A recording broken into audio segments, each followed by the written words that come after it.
Ladies and gentlemen, please welcome President and Chief Executive Officer, Bob Carpenter. Welcome to GS1 Connect 2019, and thank you for joining us here in Denver, known as the Mile High City. This great city is the inspiration for our 2019 theme, which is Elevate. Now, on the term Elevate, I have to be honest here. Some have approached me and connected our theme with the wide availability of cannabis in the state of Colorado. So, I just want to be clear. We're here to elevate our knowledge, our businesses, and our industry performance, and that's it. All right? What you do on your own time in Colorado is your business. Your business. So anyway, all kidding aside, we're in a brand new hotel this year. Isn't this property fantastic? I think it's only been open for about 2 months. And as I like to say, if a property could have a new car smell, that definitely would be the case for this property. So great new hotel, but also we have many, many new features for the conference this year. For example, by now you've discovered the innovation track and the startup lab, which we added due to growing interest both in emerging technologies and the new companies that are bringing them to life. And on Friday, there's the new GS1 US Leadership Series breakfast with a focus on women and leadership.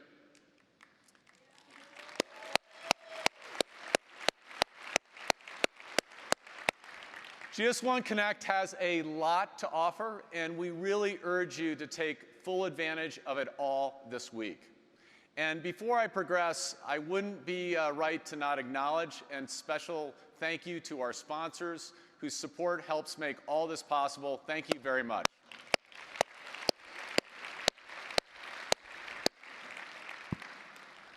So before we get started, I need to ask for your participation this afternoon. We'll be using the GS1 Connect mobile app this afternoon to poll you, the audience. So to do that, you'll need to go into the GS1 Connect app, click on the schedule icon, go to Wednesday, that's today, and find this session. And we will get to these questions a little bit later, but please be ready, because I'm going to call on you to support me here up on the stage. So I want to start with our first theme, which is trust. Our opening video illustrated how trust is something we intuitively understand. Trust is a state of reliability, stability, and confidence. And it's fundamental in the world in which we operate today. And it can be devastating when it's compromised. Imagine, for example, a patient who trusts that a medication was made correctly, but discovers that the dose was mislabeled. I can remember my own story. Many years ago, when picking out a gift for my wife for Christmas. My wife loves Christmas. And I'm not really a great gift giver. In fact, frankly, I suck at gift giving. And maybe some of you can relate. I found these beautiful knives online, and I thought she would really like them since she's such a fabulous cook. I ordered them, they arrived before the holiday, and I wrapped them up the best way I knew how. Again, I kind of suck at gift wrapping as well. So on Christmas morning, a lot of anticipation building when she opens them up, and I actually looked at them, and they turned out to be pretty cheesy. I trusted in the picture and the description, only to be very disappointed, and my wife wasn't too thrilled with me either. So just as in our personal lives, trust is a prerequisite for collaboration between suppliers and customers, and a driver for more online profit. In fact, Gartner recently found that those companies that are digitally trustworthy will generate 20% more online profit than those that are not. In the 1970s, mutual trust was on full display when industry came together and gave us the barcode. In fact, June 26 marks the 45th anniversary of the first barcode scan. Pretty remarkable. Of course, there's been enormous change since the 70s, but for GS1, some things have remained the same. First, unique identification is still core to what we do. Our role is to help industry standardize identity by issuing unique, globally interoperable identifiers. Without unique identification, it's impossible to take advantage of the technologies of the future. Second, data completeness, accuracy, and quality also remain a focus. The product's identification and attribution must be correct. And if it isn't accurate, consumers don't get what they expect. And finally, collaboration, which is more essential today than ever, given some of the challenges that we face. We must continue to work together as industry to achieve real progress, just like we did in the 70s. While those are the constants, we have some major changes in the context in which we're operating. We know that we're living in an incredibly fast-paced world. The pace of change is accelerating in technology and in disruptive business models. Expectations are for immediacy and personalization, and consumers want what they want, when they want it, and where they want it. However, sometimes it can feel like we just don't have time to collaborate. So how can we leverage and extend the investments of the past to meet the opportunities of the future? We've seen some really inspiring examples of innovation, reinvention, and collaboration along the way. Take Casper and Warby Parker. They're opening store locations in Soho that are experience showrooms first and functional places to shop second. The need to reevaluate how space is allocated has resulted in other retailer changes. Walgreens and Nordstrom's, for example, are now accepting competitors' returns to draw customers in store and leverage their convenient locations as an asset. And meanwhile, the grocery sector is exploding, with new store openings up 30% versus last year. Nearly twice as many grocery stores opened than closed in 2018. And grocers are reimagining the customer experience to meet changing consumer preferences. Listen, the bottom line is this: retail is growing, but it's more unevenly distributed than ever before. And most importantly, shopping habits have changed. Meeting the shopper where she is on her path to purchase distinguishes the winners from the losers. The expression, "show me you know me," is essential to building her trust in your brand. And trust is at the heart of what we do in developing standards. Standards help make our workflows and technologies trustworthy. Standards help reduce friction and enable scale and predictability in an increasingly unpredictable world. Standards are an implicit contract between trading partners and the shopper. Because, after all, can we really value something, whether it's food, clothing, medication, or even technology, that we don't trust? We see standards as integral to building trust. And getting there will take hard work with a focus on 3 areas that I'll be discussing this afternoon: data, technology, and visibility. Let's start with data. Companies have traditionally focused on people, process, and technology to drive organization change. Now, we believe there is a 4th, data, and it's growing at an exponential rate. As industry, we are easily distracted by exciting new areas like predictive analytics, machine learning, or artificial intelligence. And these capabilities have the potential to deliver extraordinary competitive advantage and business value. But think about what kind of data you will need in the future. And now think about where you're spending time on data today. Manual manipulation of master data, still? Or forward-looking, insights-rich efforts with unstructured data using AI or ML. Whether it's blockchain, PIM implementations, AI, or voice, we see companies struggling to generate data-driven insights, in part because their master data remains inaccurate, incomplete, or both. So while master data management isn't the destination, you have to get it right and make it automatic within your organization and with your trading partners to take advantage of analytics that deliver those higher levels of value. It's a deliberate choice that you have to make, and it's the only way to make your data an asset and not a liability. So let's take a look at master data. Last year, I mentioned a study conducted with industry that's worth revisiting. Specifically, we found only 54% of all product attributes were accurate, and not one product achieved 100% accuracy for all attributes on digital listings. Yet consumers' demand for accurate data continues to increase, and we face a perfect storm of low data accuracy and high shopper expectations. And this puts huge pressure on the trust we all want to build with our consumers for fundamental steps like personalization, online search, click and collect, or even same-day delivery. We've seen many content service providers emerge to help manage the explosion of product content, and that's a really good thing. But as brand owners continue to work with a number of third-party solution providers, they need to guard against multiple versions of the truth that compromise unique identification. Trading partners begin to doubt the accuracy of the data and repeat their own data measurement and entry efforts. Over time, trust can erode despite everyone's best intentions. So I'd like to pause here and ask you to share your perspective on the data challenges we just talked about. Now, this is that audience participation part, so I'm going to need your help. I mentioned earlier, if you haven't already done so, go into the app, click on the schedule icon, find this session for today, and you'll see the polling question, which is your organization devoting the right amount of resources to data analytics that drive competitive advantage? Yes or no? And for the solution providers that are out there, I want to encourage you to think about your business, your partners, or customers you serve. So please, let me know what you think.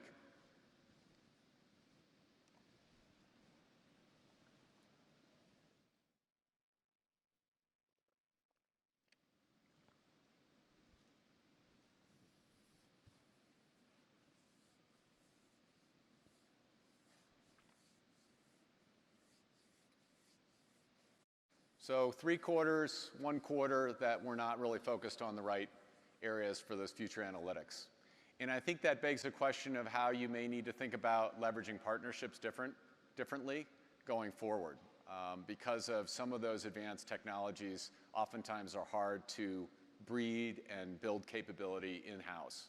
So hopefully we would encourage you to leverage the innovation track and the startup pitch, but all the other solution providers that are here. Interesting. Has it changed much? No. Perfect. Thank you.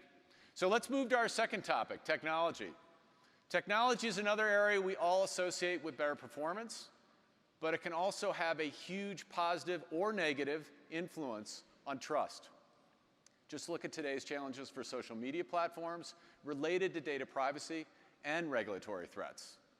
And we can't ignore the interdependence between technology and trust, because everything that can be connected will be connected, with some calling 2019 the year of connected everything. In fact, it's predicted that IoT will connect 50 billion smart things by 2020. That's next year, folks. And 1 trillion sensors soon after. Gartner has reported that the number of CIOs investing in AI is up 270% over the past 4 years, with expectations for continued growth.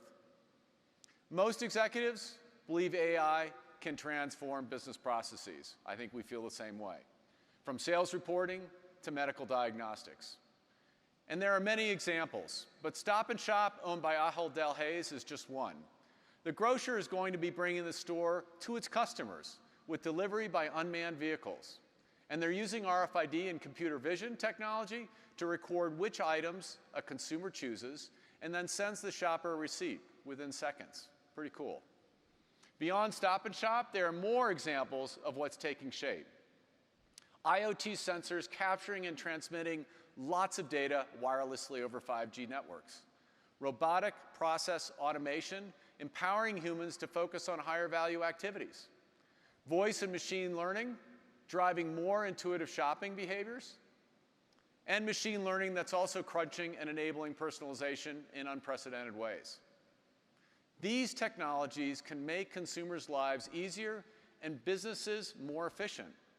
But all of these technologies can also make privacy and trust more vulnerable. That's true for us as consumers and as business leaders responsible for safeguarding customers' personal information. But to get there, we need interoperability and common data standards so that we can share information across a growing number of technologies to drive better business decisions.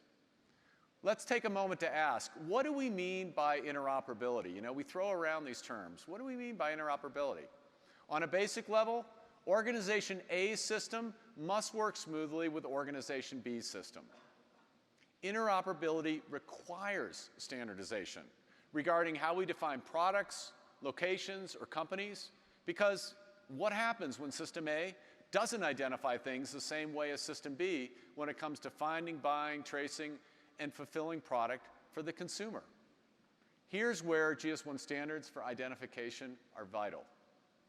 And in our opinion, unique identification is truly the foundation for trust when we are sharing information about things or places. And the focus on interoperability and standards is critical when almost every business leader is now asking, where should we place our bets? What technology is going to win the race? And as sensors become more ubiquitous, what are the data standards we can trust to maximize the value from the data those sensors generate? There is no right answer for where you should place your bets. And today's best answer may, unfortunately, become tomorrow's liability. So rather than obsessing about making the right choice, we think you should be focused on creating the right choice within your business. Experimenting with a select number of technologies that interoperate with one another creates optionality. So you can be nimble. But we can't be nimble with technology we don't trust or technology that doesn't operate outside the four walls of our company. In a recent interview with the Wall Street Journal, Microsoft CEO Satya Nadella acknowledged the need for greater trust in technology, particularly in the areas of privacy, cybersecurity, and ethics surrounding AI or facial recognition. Nadella believes there must be regulations in the marketplace so that we can avoid unintended consequences. Industry standards serve as a form of self-regulation, helping organizations deliver transparency, getting ahead of government interventions, and fostering trust as a byproduct. And we don't need to standardize everything. Instead, let's focus on standardizing just a few things to create a thin reference data registry to identify products. That's it. And this thin reference data registry is easier for all companies, big or small, to follow. Simple, easy, and fast. As we think about all of the emerging technologies out there, let's send now another polling question your way. So you got to help me out again. Our question is, what emerging technologies are your organizations evaluating? Machine learning and AI, robotic process automation, IoT sensors, machine vision, voice, blockchain, all of the above or none of the above? Let me know what you think.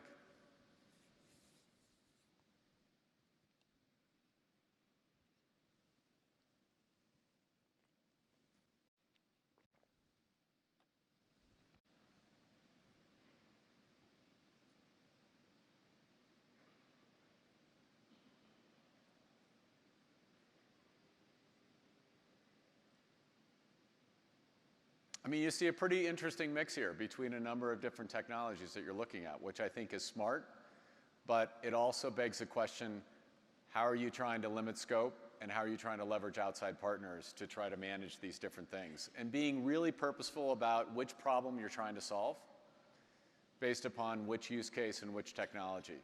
As GS1, one of the things we see a lot, and I'm sure you do as well, is that we're not very clear on defining that use case, because different technologies have different benefits and disadvantages depending on the use case. Very helpful, thank you. So with data and technology as the input, the outcome is something we call visibility, our third topic for this afternoon, which is increasingly important in a world where everything is connected.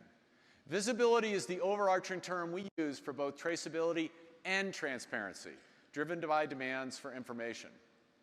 Unique physical and digital identity will become increasingly important. We know that. There will be multiple carriers that will support use cases in specific industries.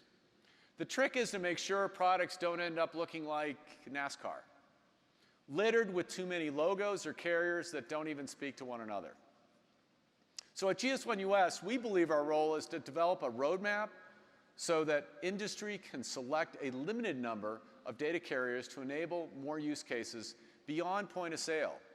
But to do this, we need standards and interoperability.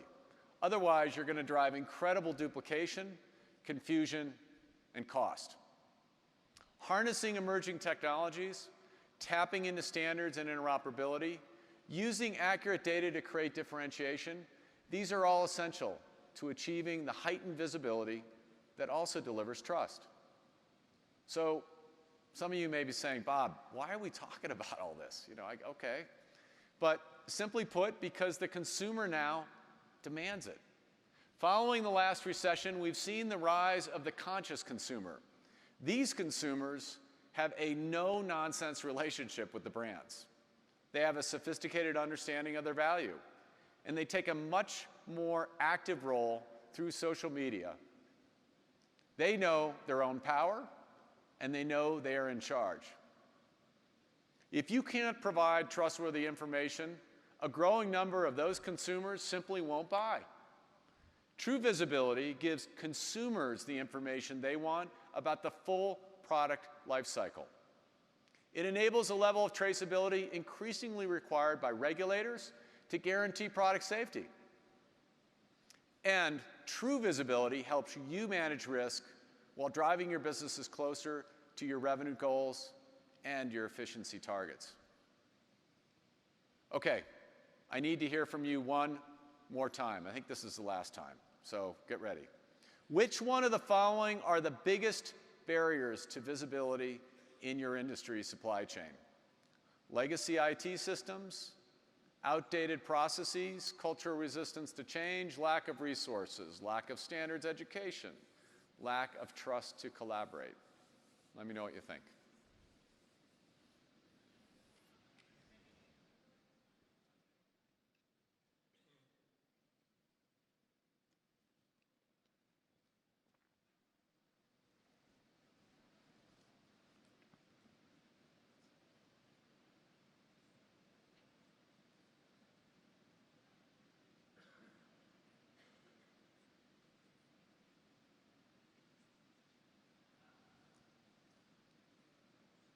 Cultural resistance for change is picking up. I'm not surprised. I think this is really indicative of the component of technology investment, and there's huge capital investment required in addressing some of our legacy systems. Trust me, as GS1, we're going through our own small capital investment. But also, culturally, it's about behavior and about decision rights and about ownership. And it requires really strong leadership from all of you, but also from even the most senior leadership at the companies that we serve. Interesting, thank you. So it's been about 10 years since I joined GS1 US. And over the last decade, we have worked really hard to nurture trust in everything we do. Because let's face it, we know that trust evaporates immediately with a broken promise or an outright lie. And in the era of fake news, we struggle daily to decipher objective information from spin. Standards give us an open and global expression of information, prerequisites of knowledge and trust. They give us the vehicle for creating solutions to build that trust. So with that in mind, we want to highlight some solutions that can help you get control of data, take advantage of emerging tech, and provide the visibility consumers demand.